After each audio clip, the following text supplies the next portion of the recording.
fourth edition of LILA PRISM, and to this lecture, Anjali Gopalan and Indrani Gupta. I welcome both of them. We are really delighted that they are both here, and we're going to talk about the NAS Foundation. I don't have to really introduce Anjali and NAS Foundation to all of you, because I'm sure you've come for the talk and you know about the foundation. I'll tell you a little bit about why it's very important for us, and why it's important that she's part of this series. As all of you know, since 1994, NAS Foundation has been tirelessly working in the area of HIV, AIDS and related issues. Anjali's own work as a human rights activist and an animal rights activist is well known to all of us. What really is significant for us and the series is the way she approaches the question of sexual health. And I also must say that this is a real honor to chair a session with where Anjali is the speaker. I have known Anjali now for more than 20 years actually, and she is also a friend. So it has really been a journey with her to see how her work and how she has evolved over the years. So it's really very, it's a privilege to be here and share this talk that Anjali is going to deliver. The way we thought we will structure this particular evening session is I'll just give some pointers to Anjali that she can actually pick up on and give her lecture or talk about how her journey. And then we can open up the floor for discussion, because I think all of you would really like to hear the NAS Foundation story and Anjali's story.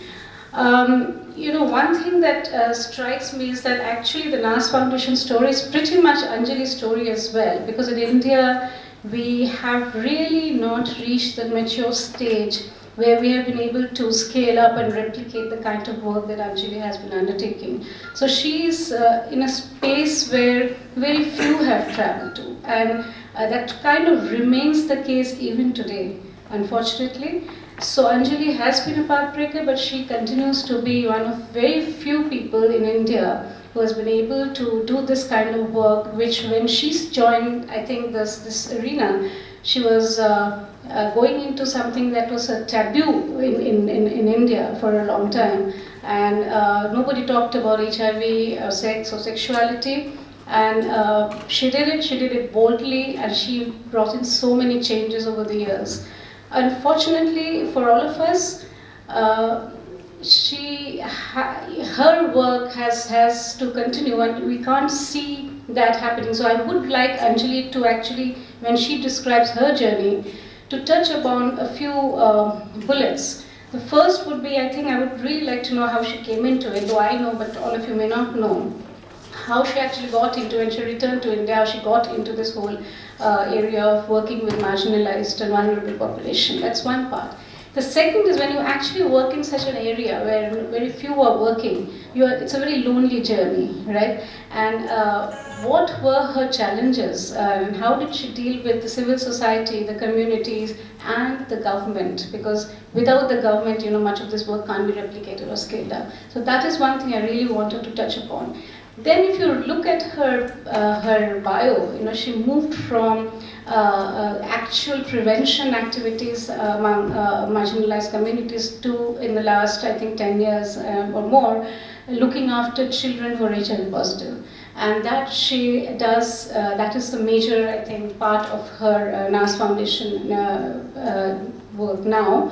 And that's a very different set of challenges that she faces when she looks after children. And there again, it's a lonely journey, because I don't think there are many institutes and many organizations such as the NAS Foundation that look after children who are vulnerable, let alone HIV positive. So Anjali, over to you. I would really look forward to this talk, and once you're done, we can take questions. I'm actually, I have a very loud and carrying voice, and I'm not very comfortable sitting behind a table and on a chair, and also if you don't mind, I'll just be pacing around like a caged hyena. But I hope that's